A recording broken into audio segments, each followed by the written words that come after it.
los estudios hasta ahora hemos tratado de ser breve,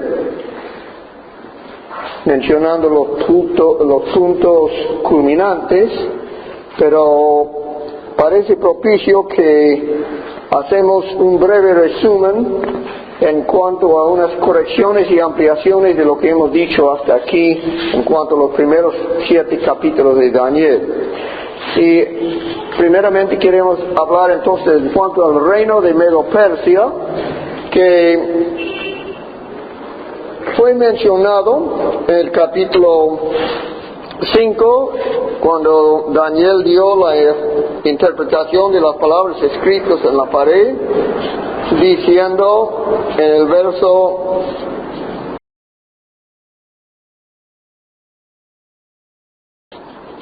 28, Pérez, tu reino ha sido roto y dado a los medos y a los persas. Así que ya tenemos identificado en el capítulo 5 el reino que sigue a la cabeza de oro, o es decir, que Medo-Persia es el pecho de la imagen de Nabucodonosor, es el oso de la visión de Daniel en el capítulo 7 que estudiamos anoche. Y debemos mencionar que Darío no era suegro sino tío de Ciro, y fue Medo, Darío, y Ciro fue persa, y Darío fue puesto en el trono para comenzar el reino de los Medo-Persas y duró 2 años. Después entra Ciro para el 3er año de Medo-Persia. Y de Ciro podemos leer que fue predicho por Dios mismo unos 100 años antes de su nacimiento. Dios le puso nombre y le dio trabajo, diciendo en el capítulo 45 de Isaías: así dice Jehová a su ungido, a Ciro, al cual tomé por su mano derecha para sujetar naciones delante de él y desatar lomos de reyes, para abrir delante de él puertas, y las puertas no cerrarán. Yo iré delante de él y enderezaré los lugares torcidos, quebrantaré puertas de bronce y cerrojos de hierro haré pedazos. Las puertas de bronce fueron las puertas del río Éufrates, que proveía toda la vida de Babilonia. Y te daré los tesoros escondidos y los secretos muy guardados, para que sepas que yo soy Jehová, el Dios de Israel, que te pongo nombre. Por amor de mi siervo Jacob y de Israel mi escogido, te llamé por tu nombre, te puse sobrenombre, aun que no me conociste. Yo soy Jehová y ninguno más hay, no hay Dios fuera de mí. Yo te ceñiré, aunque tú no me conociste, para que sepas desde el nacimiento del sol hasta donde pone que no hay más que yo Jehová, y ninguno más que yo, que formo la luz y creo las tinieblas, que hago la paz y creo la adversidad. Yo Jehová soy el que hago todo esto. Entonces entendemos que ya sabemos del primer reinado de los 4 que hemos hablado, de 1, 2, 3, 4. Sabemos que el primero es Babilonia. Vamos a poner el 1, es Babilonia.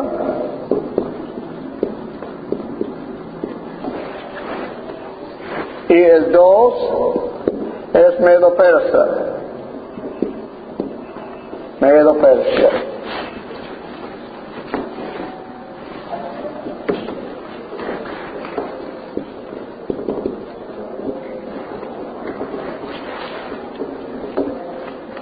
Y de Medo-Persia hablaba en Daniel 7, el verso 5, que el oso iba a tener 3 costillas en su boca, y estas son las costillas de Babilonia, de Libia y de Egipto.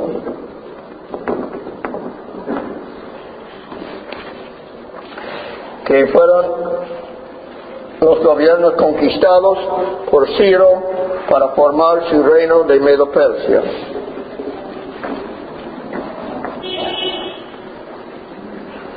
Y debemos mencionar también que hemos hablado de tiempo profético, que el tiempo profético es que un día equivale a un año, y estas ideas encontramos en los versos de Números 14 y Ezequiel 4. En el capítulo 14 de Números,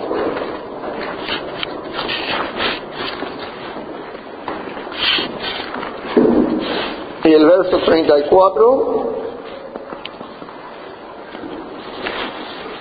Dios está hablando a su pueblo y dice: conforme al número de los días, de los 40 días, en que reconocisteis la tierra, habían entrado a la tierra de Palestina, la tierra de Canaán, para ver si era bueno, los espías, y después el pueblo no siguió el consejo de la minoría, sino de la mayoría, y Dios entonces dice: conforme al número de los días, de los 40 días en que reconocisteis la tierra, llevaréis vuestras iniquidades 40 años, un año por cada día, y conocerás mi castigo.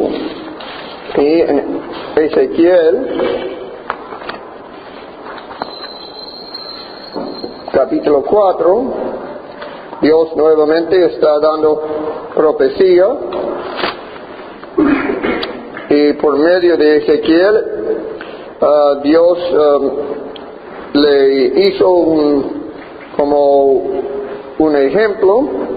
Dice el verso 1 del capítulo 4 de Ezequiel: tú, hijo de hombre, tómate un adobe y ponlo delante de ti, y diseña sobre él la ciudad de Jerusalén, y pondrás contra ella sitio, y edificarás contra ella fortaleza, y sacarás contra ella baluarte, y pondrás delante de ella campamento, y colocarás contra ella arietes alrededor. Tómate también una plancha de hierro, y ponla en lugar de muro de hierro entre ti y la ciudad. Afirmarás luego tu rostro contra ella, y será en lugar de cerco, y la sitiarás. Es señal a la casa de Israel. O es decir, está actuando el profeta Ezequiel una profecía de parte de Dios en cuanto al pueblo de Israel. Y verso 4 dice: y tú te acostarás sobre tu lado izquierdo, y pondrás sobre él la maldad de la casa de Israel. El número de los días que duermas sobre él, llevarás sobre ti la maldad de ellos. Yo te he dado los años de su maldad por el número de los días, 390 días, y así llevarás tu maldad de la casa de Israel. Esto está profetizando la caída de los 10 tribus, los tribus de Israel. Y el verso 6 dice: cumplidos estos, te acostarás sobre tu lado derecho segunda vez, y llevarás la maldad de la casa de Judá 40 días, día por año, te lo he dado. Así de estos versos entendemos que es correcto cuando llegamos al libro de Daniel y encontramos en cuanto al cuerno pequeño,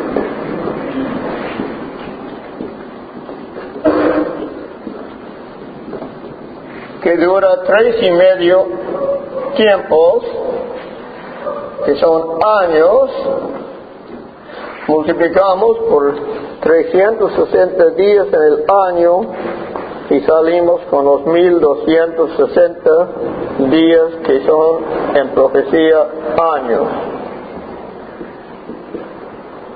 O es decir, un tiempo largo.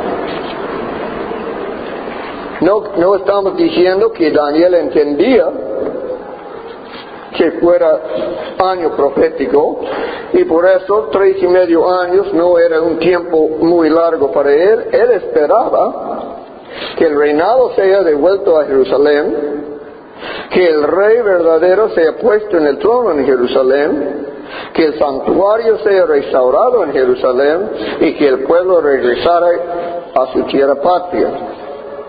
Y vamos a encontrar en el capítulo 9 la oración de Daniel en cuanto a la restauración del santuario, que era una oración después del capítulo 8 que vamos a estudiar en esta noche, que le afectó mucho porque el tiempo era más largo que 1200 días, y esto, cuando pasó el tiempo, estaba muy preocupado.